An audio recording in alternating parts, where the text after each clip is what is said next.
Merci pour vos présentations, d'avoir joué le jeu, de faire ces petits films qui nous présentent les projets. On était un peu dans l'angoisse de la maîtrise du temps pour aujourd'hui.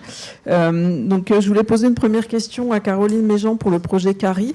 Tu as fait le lien avec l'observatoire Auralim et j'aurais voulu que tu précises le financement du projet Auralim et aussi dans quelle mesure les notions de vulnérabilité socio-économique seront étudiées dans le projet.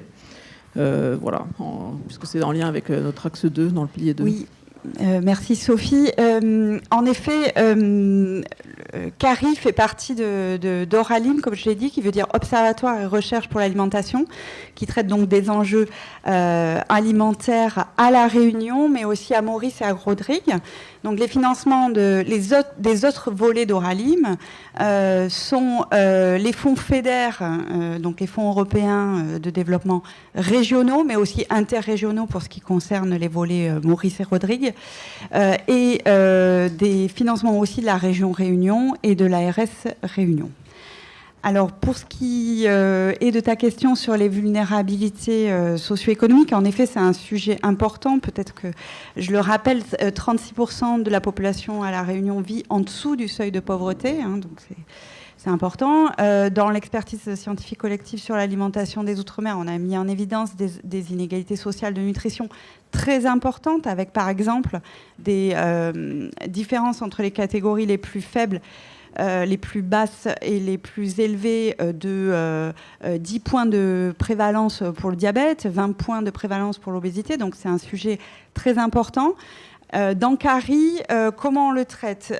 D'abord en identifiant les populations à plus haut risque nutritionnel, en travaillant sur l'analyse entre les déterminants socio-économiques et les apports alimentaires et nutritionnels et les pratiques d'approvisionnement également.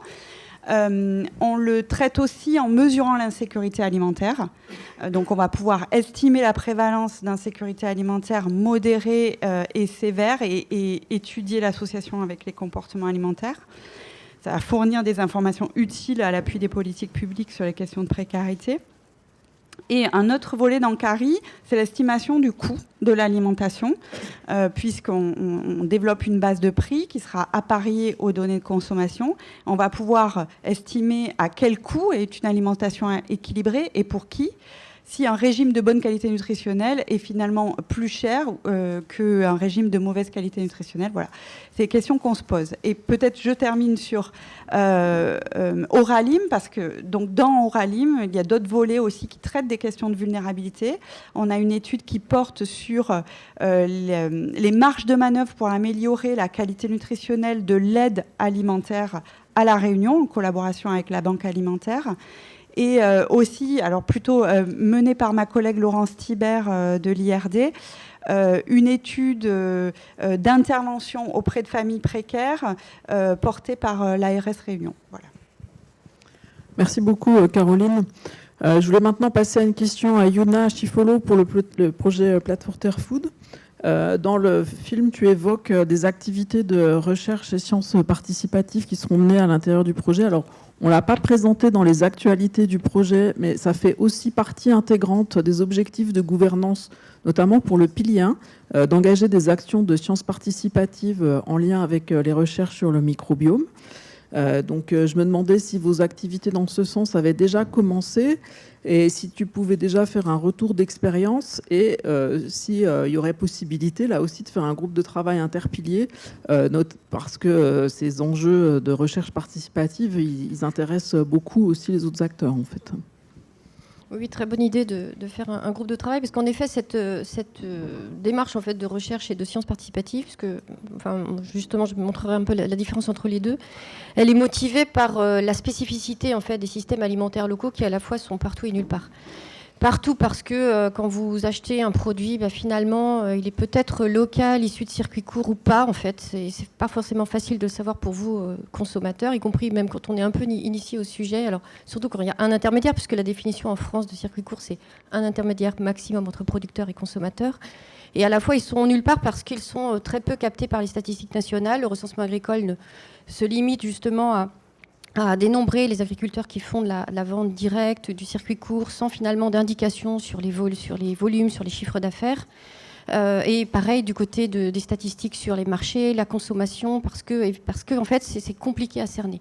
Donc finalement, depuis quelques années déjà, et le projet Platforter Food, donc le dispositif PEPR va vraiment permettre d'aller beaucoup plus loin dans la caractérisation de ces systèmes avec les professionnels, avec les citoyens. Donc c'est des démarches qu'on a initiées dans le cadre du RMT Alimentation Locale, que je co-anime avec le réseau CIVAM et avec tous les partenaires du développement agricole et rural. Chambre d'agriculture évidemment, donc qui sont justement sur les terrains et qui sont à même de repérer les produits locaux en circuit court, les prix, les volumes, les flux. Donc c'est vraiment dans cette perspective justement de recueil collectif de données qu'on a justement initié ces démarches et que dans le projet Platforter Food, on essaie de voir vraiment dans quelles conditions. Parce qu'évidemment, ce qui remonte du terrain, et on le voit à travers... parce qu'il y a pas mal de systèmes d'information sur l'alimentation locale qui émergent aujourd'hui, parfois en lien avec les projets alimentaires territoriaux. On voit qu'il y a des données intéressantes, mais hétérogènes. On revient à des enjeux qui ont été mis en avant, y compris dans d'autres projets.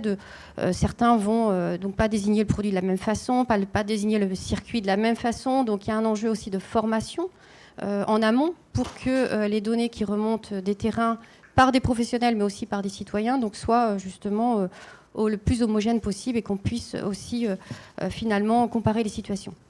Alors on a commencé justement avec des citoyens qui décrivent l'offre alimentaire de leur territoire, qui vont repérer donc dans les magasins, enfin déjà les magasins qui proposent des produits locaux, en regardant ceux en particulier qui sont issus de circuits courts. Donc ils décrivent ces magasins, ils décrivent les produits, ils relèvent les prix. Donc ce qui nous a permis déjà de collecter beaucoup de données. Et en fait, on compare aussi l'efficacité de ces démarches qui sont à la fois chronophages, mais en même temps qui permettent justement de voir des points aveugles, de lever des points aveugles. Et on les compare à d'autres façons de caractériser les paysages alimentaires, par exemple à partir de la base de données Sirène, qui vient nous indiquer la diversité des commerces locaux. Donc on compare justement cette efficacité coût-bénéfice avec cette idée que l'implication quand même des citoyens, des professionnels, ça va au-delà de la collection de données, c'est aussi la mobilisation de communautés locales pour la transition, puisqu'à travers justement la construction, la collecte des données, on discute de pourquoi on le fait, pourquoi on collecte ces données, à quoi ça sert, et finalement, quel est le projet commun. Donc il y a ce travail qui est là. Évidemment, ce travail, il est à partager, puisque sciences participatives, qui est avec cette idée de crowdsourcing, qui est plutôt développée dans les sciences naturelles, finalement. Donc, y compris, il y a eu des projets intéressants de citoyens qui observent les tiques, par exemple. Vous avez dû connaître ça, vous avez dû voir ce projet. C'est moins développé, justement, cette idée pour aller vers la caractérisation socio-économique du paysage alimentaire, des comportements alimentaires, donc des prix. Donc il y a vraiment ce travail intéressant à partager. Avec un vrai enjeu, c'est aussi les gens qui participent. Est-ce qu'il faut, une question qui peut être posée, est-ce qu'on doit les rémunérer, ou alors financièrement ou symboliquement. Donc c'est toute cette idée. C'est pour ça qu'on va regarder du côté de l'économie de la contribution, qui s'inspire beaucoup de la co-construction de projets dans les logiciels open source, par exemple, où il y a des communautés qui contribuent à élaborer, donc à fournir des idées, à faire avancer des projets de recherche, des innovations. Et donc vraiment, c'est une question aussi qu'on peut partager avec les collègues. Excuse-moi, je me permets de te couper. Mais effectivement, il y a des enjeux qui vont être certainement communs avec d'autres travaux. Donc merci pour ce témoignage. Une petite question pour Anne. Alors, je vois que l'heure tourne, donc je vais peut-être passer directement à mon deuxième round. En fait, je vais essayer de synthétiser mes deux questions en une. Donc, on a bien compris que dans FoodXP Tool, il y a un enjeu assez important sur les développements méthodologiques, et notamment avec différents outils pour évaluer les comportements alimentaires. Donc, on se posait la question aussi, et vous êtes posé la question de porter à connaissance des autres porteurs de projets ces outils pour voir en fait quel pourrait être l'usage des outils. Donc, une de mes questions était relative à cet aspect de communauté d'usage autour de ces outils-là, pour comprendre les retours que vous aviez reçus. Et un autre point que je voulais aussi mettre en exergue, c'est Donc, dans la vidéo, il est signalé la mise en place d'une école chercheur autour de justement des dispositifs de suivi des comportements de consommation. Et il est également mention d'une école chercheur sur le pilier 1. Donc, est-ce que cette école chercheur que vous allez organiser sera réservée simplement aux participants de FoodXP Tool, ou comment vous voulez l'ouvrir plus largement à la communauté SAMS? Voilà, si tu peux faire les deux réponses. Merci. Alors, je vais essayer de répondre des deux côtés. Alors, pour le lien déjà aux autres projets, on voit bien qu'il y a plein de points communs. Alors, à la fois avec les projets ciblés, je fais le lien directement avec les bases de données, où nous, on va avoir de forts besoins de relier, essayer de mieux comprendre le comportement des consommateurs à partir de la connaissance, bien sûr, des disponibles, on va dire, dans les autres bases de données. Donc, un lien fort. Et on a déjà commencé à travailler un petit peu via la plateforme Odalim à des échanges pour essayer de comprendre comment on peut mieux avancer structurellement ensemble.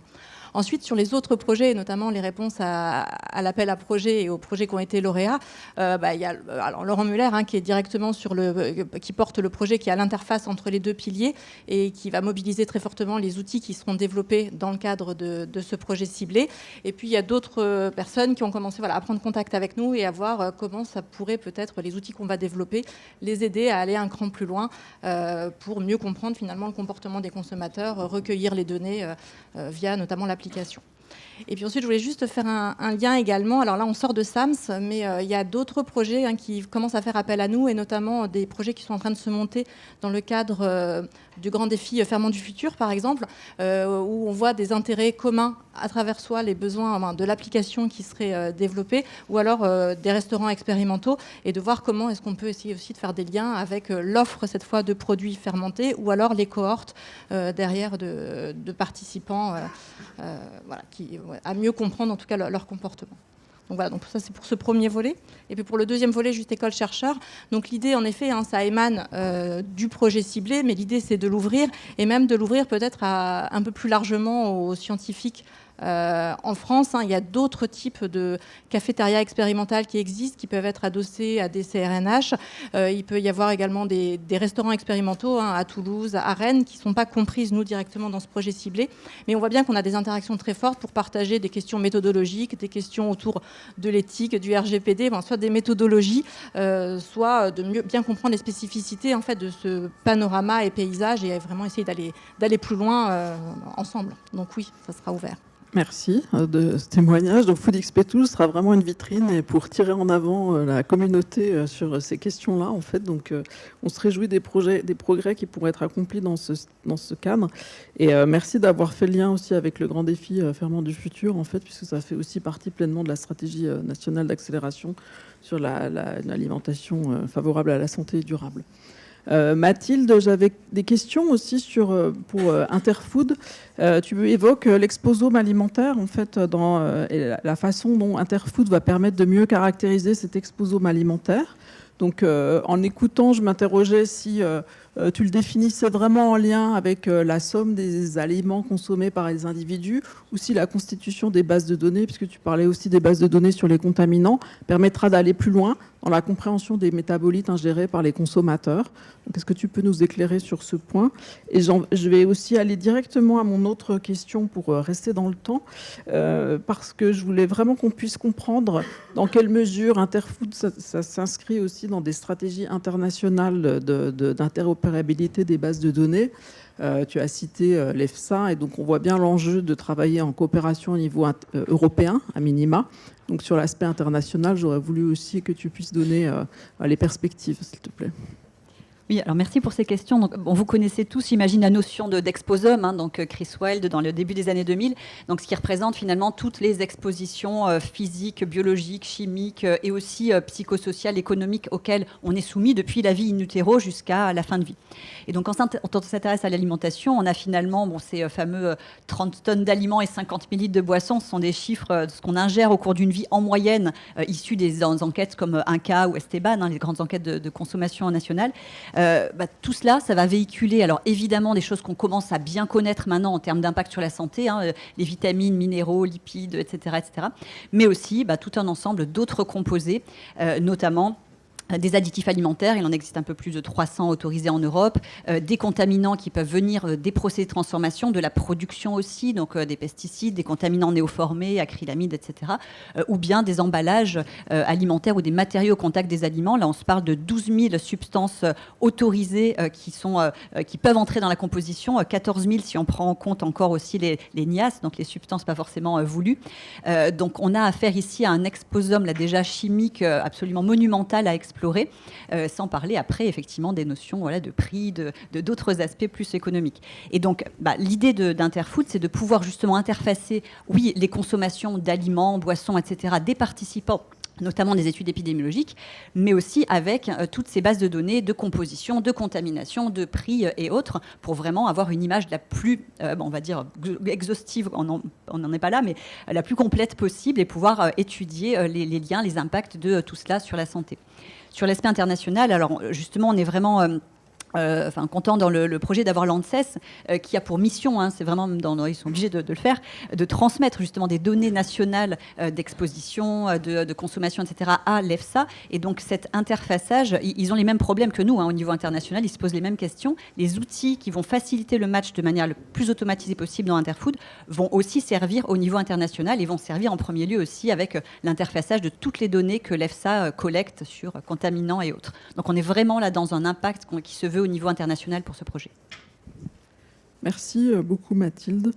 Alors je vois qu'on nous fait des petits signes. Je voudrais quand même juste laisser la parole à la salle. Est-ce que vous voulez adresser quelques questions ? J'ai une question sur, évidemment, je suis désolée un peu de poser cette question, mais c'est tellement important ces aspects de système alimentaire.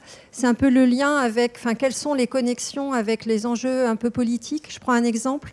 Vous le savez, dans les régions, il y a beaucoup d'initiatives sur des circuits et une réflexion autour d'une branche de la sécurité sociale qui serait en lien avec la sécurité sociale de l'alimentation. Vous n'avez pas du tout prononcé ces mots-là. C'est peut-être des gros mots, je ne sais pas. Et donc, quelle est votre réflexion en fait, par rapport à ça ? Parce que c'est un enjeu majeur. Et vous savez également, puisque vous êtes dans ce domaine, que le système des banques alimentaires a de très très grosses difficultés, puisqu'il y a quand même moins de soutien de l'État, et également ça repose sur quand même un modèle qui est en difficulté avec le bénévolat, etc. Donc je voulais, dans ces projets clés, quelle est votre réflexion autour de ça ? Alors, je peux peut-être me permettre juste de rebondir. Clairement, en fait, on essaye d'articuler aussi des travaux de recherche avec ces questions, notamment sur les questions de politique publique. La DGS a fait un bilan du PNNS 4 et des actions de recherche qui ont été menées. Donc, ça nous a donné aussi l'occasion de faire un bilan des travaux conduits sur ces questions. Il y a énormément de recherches par et sur les politiques publiques qui nous permettent de comprendre comment soutenir ces efforts en termes de structuration. Et j'espère aussi que les futurs projets, alors les projets qui sont financés, alors on entendra parler cet après-midi d'un projet qui va directement adresser cette question, d'INAPOL. Et alors sur la question plus spécifique de la sécurité sociale alimentaire, il y a déjà des expérimentations en cours, notamment dans des équipes de collègues INRAE qui essayent de comprendre en fait quelles sont les approches ou les meilleures manières d'adresser ces questions. Est-ce que c'est un transfert monétaire, transfert plus éducation, aussi peut-être pour voir comment lier ça au système de redistribution alimentaire comme les banques alimentaires que vous avez citées, qui est peut-être effectivement en ce moment un peu re-questionné, mais qui contribue aussi à la limitation du gaspillage alimentaire, qui est un enjeu malgré tout, et aussi quelque chose qui est vraiment pour lequel la France doit rendre des comptes à l'Europe. Donc on ne peut pas s'écarter de ça. Donc moi, ce que j'espère à titre personnel, c'est qu'on ait aussi l'émergence de projets sur ces questions-là pour le prochain appel qu'on va ouvrir. Et puis je vous laisser répondre si vous voulez, assez rapidement sur la façon dont c'est adressé dans vos projets, peut-être. Oui, alors je n'ose pas prendre trop de temps, donc Sophie, Merci, voilà. Yona. Donc très rapidement, souvent justement ces initiatives, il y en a une 60aine d'initiatives en France. De manière très heureuse justement, un des collègues chez nous a été recruté spécialement pour faire un observatoire des innovations sociales pour lutter contre la précarité alimentaire. Donc il intègre l'analyse en sociologie économique, il intègre l'analyse de tous ces systèmes qui sont souvent liés aux systèmes alimentaires locaux. C'est pour ça que c'est une des dimensions du projet Platforter Food, et je vous invite à prendre contact justement avec cette personne si vous voulez aussi contribuer à cet observatoire. Merci. Oui, alors à La Réunion, en effet, Oralim est directement en lien avec les différents PAT de La Réunion. Il y a d'ailleurs une coordination inter-PAT à La Réunion. Justement, ils attendent beaucoup de l'observatoire pour apporter des connaissances sur les comportements alimentaires, sur l'offre, sur l'environnement alimentaire. Donc on est directement en lien à l'appui aux politiques publiques nationales et locales, très locales. Il y a un volet cantine aussi dans Oralim, j'en ai pas parlé. Voilà. Sur banque alimentaire, évidemment, la fédération des banques alimentaires se questionne beaucoup, restructure ses activités aujourd'hui. Il ne s'agit pas de continuer dans cette veine-là, mais et dans Oralim, il y a une grosse réflexion aussi avec les acteurs de l'aide alimentaire localement sur les interventions, les actions à mener pour changer ce modèle et notamment faire plus de liens avec les producteurs locaux. Voilà. Mais c'est typiquement le type de questions qu'on voudra adresser dans le séminaire que j'aimerais organiser autour du pilier 2. Je pense qu'un gros enjeu aussi pour Sam sera de voir comment on arrivera à porter ces questions en intégrant aussi les travaux sur le microbiote intestinal dans une perspective de santé publique, politique publique. Donc là, peut-être que c'est encore un peu tôt à l'état des connaissances déjà collectées dans SAMS pour aller dans cette direction-là, mais c'est un dialogue qu'on va se charger d'animer au cours de la vie du projet, en fait. Merci. Donc on fait une petite pause assez rapide et puis on continuera sur la présentation des projets ciblés du premier pilier. Merci à vous.